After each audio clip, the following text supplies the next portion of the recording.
Pisa harus menerima kabar kurang menyenangkan setelah gelandang muda mereka, Ebenezer Akinsanmiro, mengalami cedera pada laga kemenangan 1-0 atas Cremonese. Pemain asal Nigeria yang dipinjam dari Inter tersebut terpaksa meninggalkan pertandingan setelah mengalami benturan pada babak kedua. Hasil pemeriksaan medis mengonfirmasi bahwa Akinsanmiro menderita dislokasi sendi akromio-clavikular pada bahu kanan, cedera yang membuatnya harus menepi untuk sementara waktu. Dalam pernyataan resmi klub, Pisa menjelaskan bahwa tim medis telah mengambil langkah awal dengan mengimobilisasi bahu pemain menggunakan alat penyangga untuk menjaga stabilitas area yang cedera. Selain itu, staf medis Pisa juga telah menyiapkan program pemulihan bertahap dan personal guna mempercepat proses kembalinya sang gelandang ke kondisi pertandingan. Meski durasi pasti masa pemulihan belum diumumkan, cedera jenis ini biasanya membutuhkan waktu yang tidak singkat, sehingga kehadiran Akinsanmiro kemungkinan akan absen dalam beberapa laga mendatang. Cedera ini tentu menjadi pukulan bagi Pisa mengingat performa solid yang ditunjukkan Akinsanmiro selama masa peminjamannya. Klub kini akan memantau kondisi pemain secara berkala dan berharap sang gelandang dapat kembali merumput sesegera mungkin.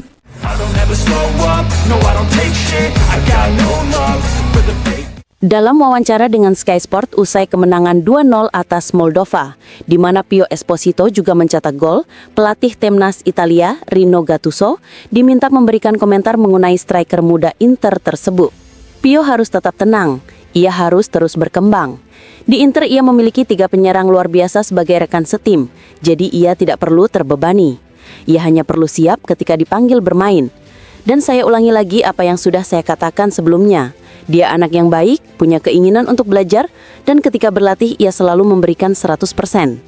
Memiliki anak seperti itu di dunia sekarang adalah nilai tambah. Semuanya kembali pada dirinya, tetapi saya yakin dia akan melakukan hal-hal besar, ujar pelatih Italia itu.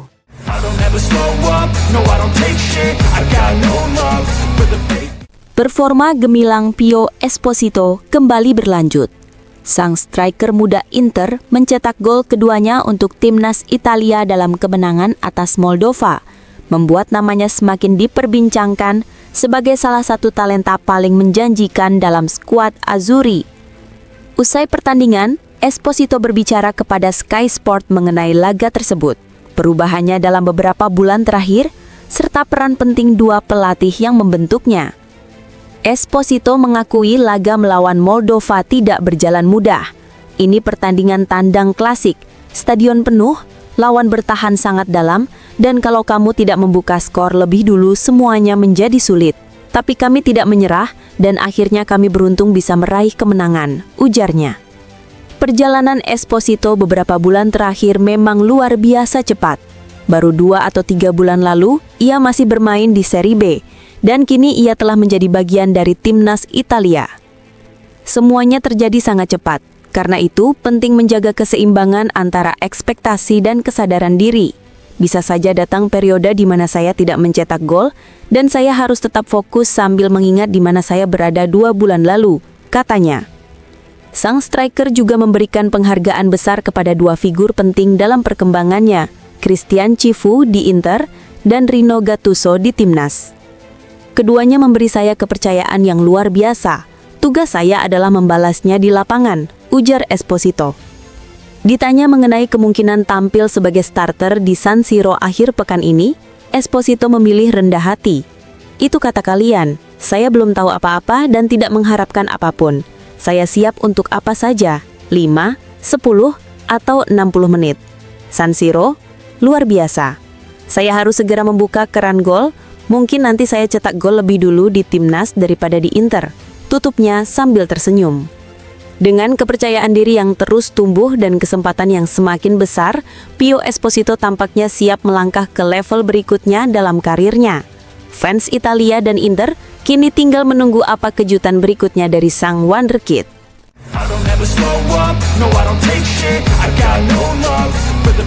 Denzel Dumfries dipastikan absen dalam pertandingan kualifikasi Piala Dunia 2026 bersama timnas Belanda. Keputusan ini diambil oleh pelatih Ronald Koeman akibat rasa tidak nyaman ringan pada pergelangan kaki kiri sang pemain, seperti dilaporkan oleh Sky Sport. Tim medis Inter menyatakan kondisi Dumfries tidak tergolong serius. Namun, pemain asal Belanda itu akan segera kembali ke Italia dan dijadwalkan menjalani fisioterapi di Appiano Gentile mulai besok. Tujuannya adalah agar Dumfries bisa tersedia untuk pertandingan derby della Madonnina.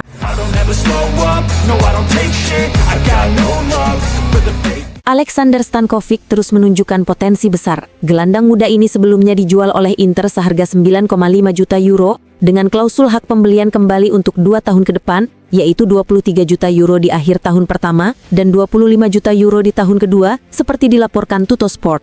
Inter tidak menutup kemungkinan untuk mengaktifkan klausul pembelian kembali tersebut yang bisa membuat Stankovic menjadi pengganti Calhanoglu di lini tengah atau aset bernilai tinggi di pasar transfer, mengingat minat yang muncul dari Tottenham dan Newcastle. Selain itu, Inter juga mempertimbangkan kemungkinan membiarkan Stankovic tetap di Bruges agar memiliki jalur prioritas untuk merekrut Ordonez, salah satu target pertahanan klub pada 2026.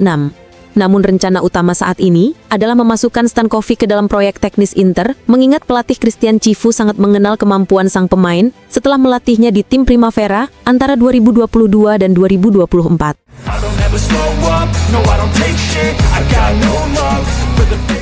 Gazzetta dello Sport menyoroti performa menyerang Inter yang sangat efektif musim ini. Lini kiri tim disebut sebagai kepastian, dengan Di Marco tampil sebagai protagonis utama. Di Marco telah menciptakan 11 peluang gol, 4 diantaranya berhasil dikonversi menjadi assist, menunjukkan peran pentingnya dalam serangan Nerazzurri. Selain itu, Inter juga menunjukkan akurasi yang tinggi dalam penyelesaian peluang, dengan rata-rata 2,4 gol per pertandingan. Tim ini mampu mencetak gol dari berbagai situasi, termasuk tendangan bola mati, tembakan dari luar kotak, dan permainan udara. Catatan menonjol lainnya adalah jumlah crossing, di mana Inter mencatat 278 umpan silang, jauh mengungguli Juventus yang berada di posisi kedua dengan 41 crossing lebih sedikit.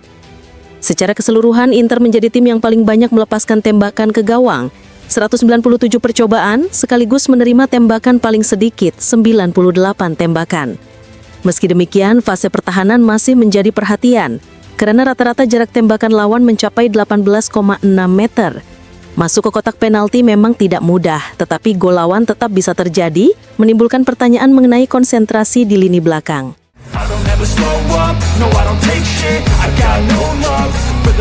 Inter Milan dikabarkan serius mengejar Mario Gila, bek Lazio yang siap mereka tawari senilai 20 juta euro. Namun menurut Il Messaggero, tawaran tersebut dinilai kurang oleh Lazio. Presiden klub Claudio Lotito disebut menuntut jauh lebih tinggi, meski beresiko kehilangan Gila secara gratis, karena 50% dari nilai transfer akan diserahkan ke Real Madrid. Sebelumnya pada akhir Juni, tim manajemen Gila membawa tawaran 35 juta euro dari Bournemouth. Tawaran itu ditolak oleh Lazio karena klub tidak memiliki fleksibilitas untuk mendatangkan pemain baru pada bursa transfer musim panas lalu. Saat ini, negosiasi perpanjangan kontrak Gila dengan agennya, Camano, yang berlaku hingga 2027, belum menemui kata sepakat. Salah satu opsi yang dipertimbangkan Lazio adalah menjualnya pada bursa transfer musim dingin untuk menghasilkan keuntungan finansial. Namun, skenario ini kurang disukai oleh pelatih Maurizio Sarri yang menolak melepas pemain tanpa jaminan pengganti.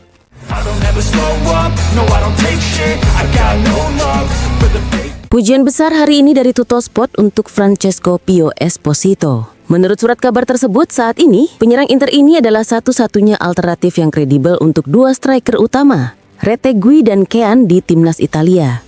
Dan dengan absennya Kean, dia juga diunggulkan untuk bermain sebagai starter di San Siro melawan Norwegia. Sebuah stadion di mana ia belum mencetak gol pertamanya, bahkan bersama tim Nerazzurri, sementara di laga tandang ia sudah berhasil mencetak beberapa gol. Harapan yang juga diungkapkan oleh sang pemain sendiri adalah dapat mengakhiri puasa golnya di San Siro mulai dari pertandingan selanjutnya.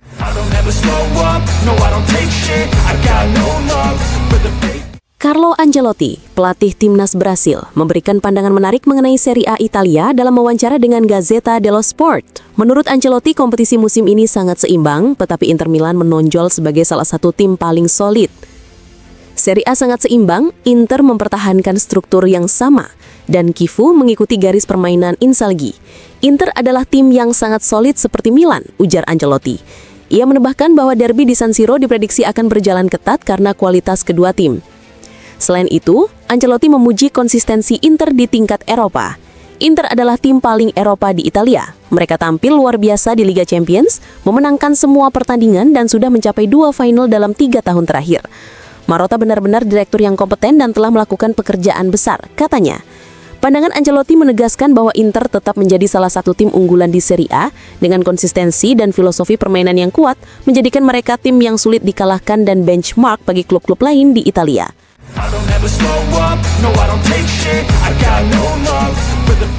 BP Marotta, Presiden Inter Milan, memberikan wawasan mendalam tentang perjalanan kariernya, keputusan manajerial, serta pandangannya soal perubahan dalam dunia sepak bola modern dalam acara Eksekutif Master Management dello Sport yang diselenggarakan RCS Academy Business School.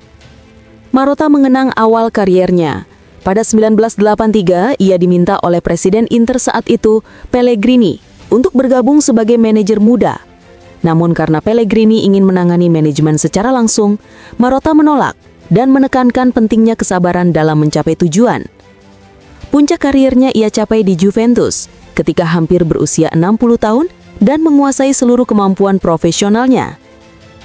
Mengenai pilihan Christian Cifu sebagai pelatih Inter, Marotta menegaskan bahwa keputusan itu diambil karena Cifu mewakili nilai-nilai penting dan memiliki keberanian melawan arus media. "Jika saya tidak berani, saya pasti menyesal," ujarnya. Marotta juga menyoroti kontroversi seputar pembongkaran San Siro. Menurutnya, meskipun ada nostalgia bagi penggemar lama, stadion baru akan memberikan keamanan, kenyamanan, dan rasa memiliki yang lebih baik, serta manfaat ekonomi dan sosial sepanjang minggu, tidak hanya pada hari pertandingan. Ia membandingkan kondisi Inter dengan klub-klub top Eropa, seperti Real Madrid, yang mampu meraup pendapatan matchday jauh lebih besar. Soal ekonomi sepak bola modern, Marotta menekankan perubahan paradigma.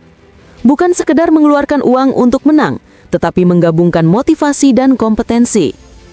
Contohnya adalah PSG, yang kini fokus mengembangkan talenta muda dibandingkan mengandalkan nama besar. Marotta juga menceritakan awal karirnya di Varese, bagaimana ia belajar negosiasi sejak kecil dan kemudian menjadi direktur sektor junior pada usia 19 tahun. Ia menekankan pentingnya keberlanjutan dan profesionalisme dalam olahraga modern, di mana klub-klub kini harus mematuhi hukum pidana, sipil dan peraturan olahraga, serta menggabungkan kompetensi industri dan finansial. Di sisi pribadi, Marotta berbagi pengalaman mengambil keputusan berani saat pindah ke Sampdoria, meninggalkan Atalanta untuk membantu Sampdoria kembali ke Serie A, serta pentingnya keberanian, ketekunan, dan kemampuan mendengar bagi seorang pemimpin. Pesan Marotta kepada para siswa adalah tetap tekun dan optimis. Menurutnya, dunia olahraga terbuka dan menyediakan banyak peluang bagi mereka yang berkomitmen dan memiliki passion.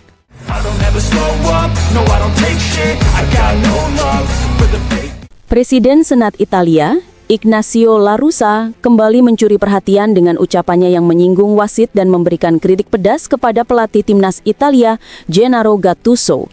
Pernyataan itu ia sampaikan dalam acara Il Fischio che Unisce, sebuah konferensi yang diselenggarakan Regione Lombardia bersama Asosiasi Wasit Italia untuk mempromosikan perlawanan terhadap kekerasan di dunia olahraga.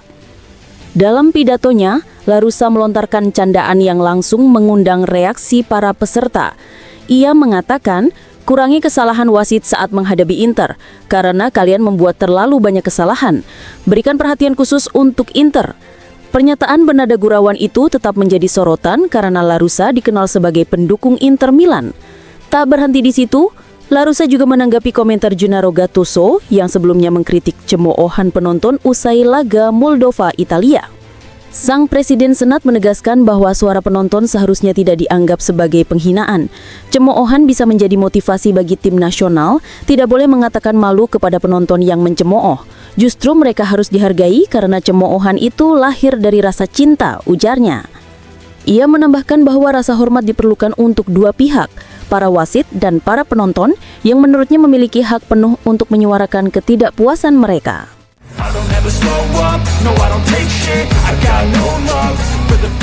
Penampilan impresif Yann Sommer bersama Inter Milan kembali mendapat pengakuan di level internasional.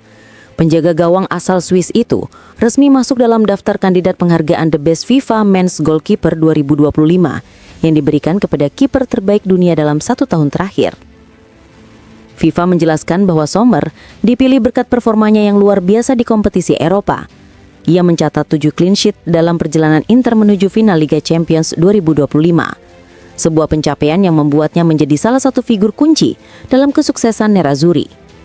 Selain itu, Sommer juga tampil menentukan dalam laga penting fase grup Piala Dunia Antar Klub 2025 ketika Inter berhadapan dengan raksasa Argentina, River Plate. Sommer akan bersaing dengan deretan kiper top dunia lainnya, yaitu Alisson Becker, Liverpool, Thibaut Courtois, Real Madrid, Gianluigi Donnarumma, PSG atau Manchester City, Emiliano Martinez, Aston Villa, Manuel Neuer, Bayern Munich, David Raya, Arsenal, dan Wojciech Szczęsny, Barcelona.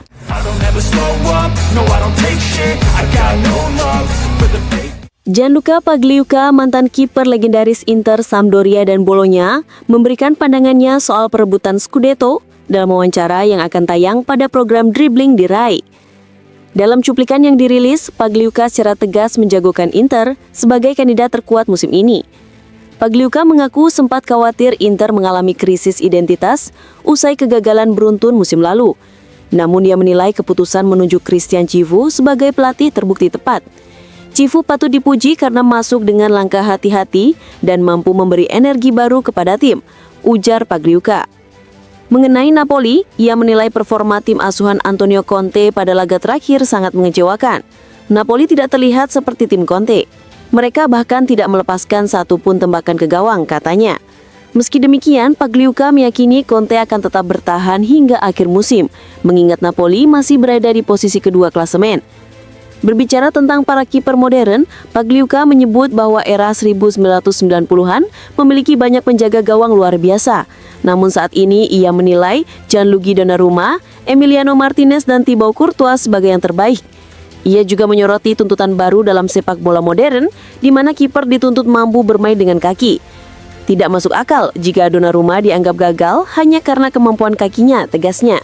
Seorang kiper harus yang utama adalah hebat dalam menepis bola.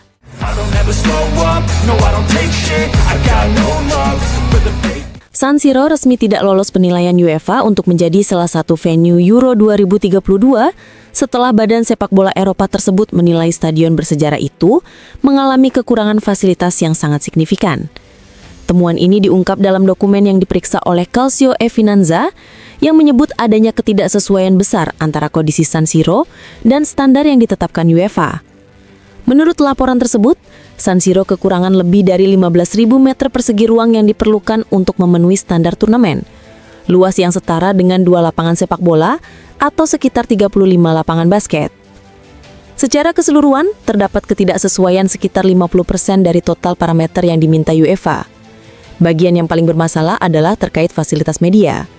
Dari total 8 parameter yang diwajibkan UEFA, 7 diantaranya tidak terpenuhi oleh San Siro. UEFA juga menegaskan bahwa penggunaan bangunan sementara di luar stadion untuk area kerja media atau kantor layanan tidak dapat diterima, karena semua fasilitas tersebut harus berada di dalam struktur stadion. Secara khusus, UEFA mengharuskan adanya media hub minimal 900 meter persegi yang terletak sepenuhnya di dalam stadion.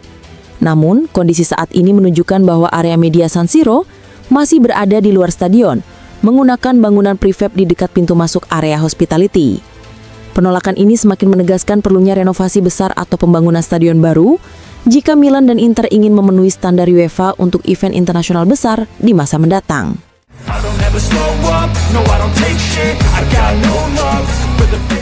Timnas Argentina menutup babak pertama dengan keunggulan atas Angola setelah Lautaro Martinez mencetak gol penting di penghujung paruh pertama pertandingan. Berkat umpan matang dari Lionel Messi, penyerang sekaligus kapten Inter Milan itu mampu membawa Albiceleste memimpin dalam laga yang berlangsung sengit. Gol tersebut memiliki arti spesial bagi Lautaro. Tambahan 1 gol ini membuatnya kini mengoleksi 36 gol bersama timnas Argentina, sekaligus melewati torehan legenda Hernan Crespo dan menempatkannya di posisi keempat pencetak gol terbanyak sepanjang sejarah Argentina.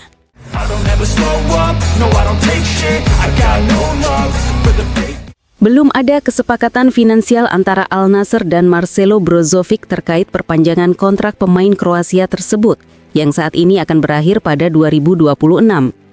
Kedua belah pihak direncanakan akan melanjutkan negosiasi dalam beberapa minggu ke depan untuk mencari solusi. Namun, jika negosiasi tidak membuahkan hasil, ada kemungkinan Brozovic kembali ke Italia. Gelandang yang meninggalkan Serie A dan mengucapkan selamat tinggal pada Inter pada musim panas 2023 ini tetap menjadi opsi menarik bagi klub-klub Italia yang membutuhkan penguatan lini tengah. Informasi ini pertama kali diungkap oleh jurnalis Matteo Moretto, menyoroti situasi yang masih dinamis terkait masa depan Brozovic.